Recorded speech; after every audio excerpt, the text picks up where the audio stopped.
Let's have a chat about Ara History Untold, the new civilization-building, grand strategy simulation game promising truly simultaneous turns and consistent leaders across 3 ages. And of course, it comes hot off the bat of millennia, earlier in 2024, and Sid Meier's Civilization 7 is right around the corner, scheduled for release in February 2025. But they aren't the focus of this video, no. The Civ-like game that is the focus today is Ara History Untold. Let's have a chat about, specifically to begin with, what makes it unique? How does it tick? How does it work? Well, Ara History Untold, as I mentioned there in the introduction, features a consistent civ and leader throughout the game. That classic civilization formula returns here, unlike, of course, Civilization 7.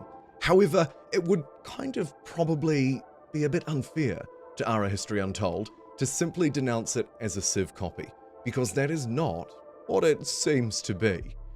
What does it offer then? Well, as I've mentioned, civs, leaders, and 3 ages, although in this game they call them acts, and they knock out the losing players as you move through each act. We'll return to these in a moment. Right now though, as you can see on your screen, it's all about the leaders. I mean, for starters, just to point out the obvious, look at that huge roster. The team behind Ara History Untold, published by Xbox, developed by Oxide Games, have said that the leaders in this game won't just be historical leaders. No. This game is about painting your own path, building your own version of history. There will, of course, be many historical leaders. You will have seen some already. There'll also be military leaders, thought leaders, activists, among others. Each leader, as you can tell, presents their own leader trait, unique to them, of course. Unique to the civilization that you're playing. But also they present their own personality traits, obviously historically flavored, historically tied, and each one bringing their own gameplay changes across the 3 different acts. But before we get to that particularly juicy detail, there are a couple of other things that we should really mention about Ara History Untold. Kind of its key points of difference, its key selling points, beyond those nuances with leaders. One of the crucial parts that's sort of thrown throughout all of the game's messaging is that it's about building your own history, build a nation. But the other thing that you will have already noticed, even though most of the gameplay up until now is focusing on leaders, is that this is not just a hexagonal-based civilization clone. No. The simulation goes far deeper here, and I've heard the devs talk in the past about this being more like a 6x game than a 4x. The key takeaway is not what all of the X's mean, but to understand that this is a game not just built turn-based hexes, but instead with a deeper simulation. A simulation down to the level of happiness, down to goods and trade, and of course, actually just the little dudes walking around the cities. Perhaps not quite as noticeable in the early game, but incredibly noticeable, obviously, as you move through into the later part, and when we talk about combat. Because combat works a little bit differently here as well.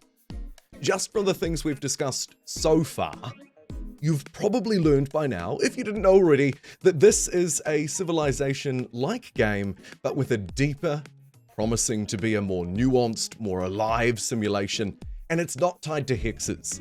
The map, as you've already seen and will continue to see, is bound with these slightly more fluid territories, and a city can grow and expand throughout many of those. Kind of like humankind, but again, that's not quite right. Ara History Untold is promising to deliver something a little different, but also something quite familiar. Here you can see zones where a farm is being built. And here, inside of this more detailed and nuanced simulation, we also see the individual little farmers. But the kind of 4x tropes that you might expect, the yields, moving units per turn, all of that stuff continues. But with a twist. As I've mentioned, the turns in this game are truly simultaneous. And this doesn't just apply to the asynchronous and/or synchronized multiplayer, but to single player as well. And this is a significant step away from most of the traditional turn-based Civ-like historical strategy games, whatever you want to call them.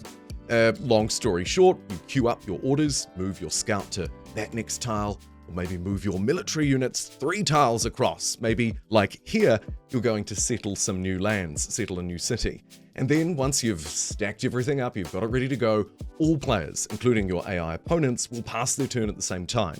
Now, this has some obvious upsides and potential downsides as well. Most obviously, it will remove that kind of clickfest in multiplayer, right? Who's got the best ping, who moves fastest. The downside, potentially, is that it might be a little bit of an overreach, an overstep for what is largely going to be a single-player game about a rich and detailed, nuanced economy and about building a civilization through the ages. Of course, we'll have to wait and see how it actually plays out, and I'll talk a little bit about my playing experience at the end of the video. Now though, we really must get to ages. Alongside the simultaneous terms and the civ-like formula, this is the other really interesting thing, and here we've actually got some proper information to read instead of just me gas-bagging at you. So there are 3 acts. Act 1 begins in the ancient era of history, working its way through bronze and iron to antiquities.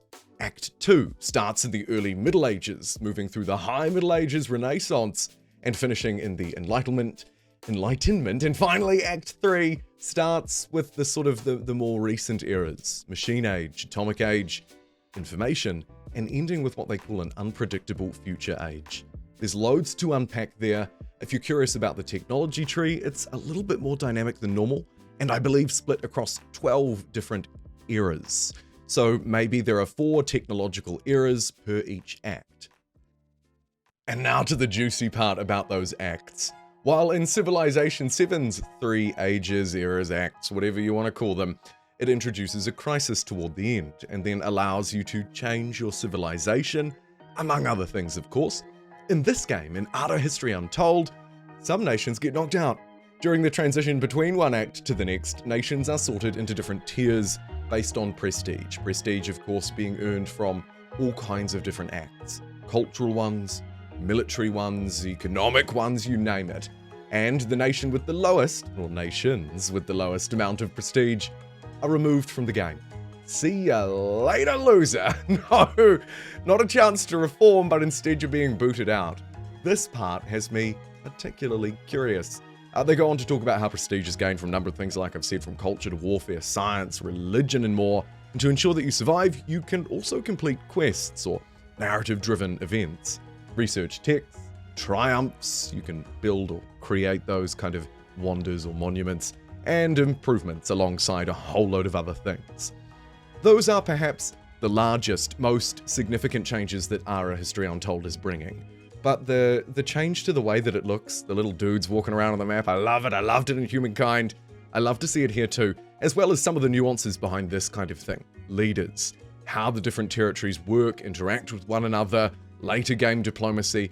I mean, there are a lot of question marks around Ara History Untold, despite its release date being September 2024, and this brings me to my final point, my impressions and experience with Ara History Untold. Now, to be honest with you, it's very limited, surprisingly so, almost, and I don't say that because I have somehow expected some level of access, or that games should have these kind of over-dramatic PR drives suspending people from cranes and having their live stream, but it kind of feels a little bit almost silent to me. I haven't really seen an awful lot discussed about this game. However, many of us, including me, and maybe you, have had a chance to play it. Now, I wasn't at Gamescom, but I understand it had a very large presence there. Moreover, though, it's had some technical alphas, many of them, throughout maybe the last year. It could even be longer. Unfortunately for me, my experience is relatively limited. I played during 1 or 2 of the technical alphas, and unfortunately I ran into some performance issues.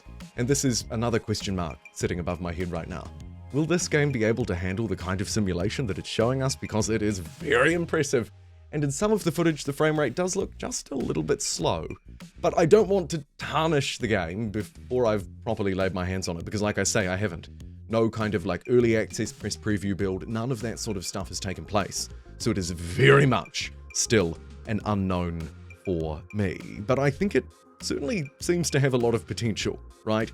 More individuals inside of these cities than you might see simulated in City Skylines 2, and with its sort of core history focus, with 4X elements, but its innovations around synchronous turns and those deadly acts. I'm looking forward to checking it out, and I wonder if you are too.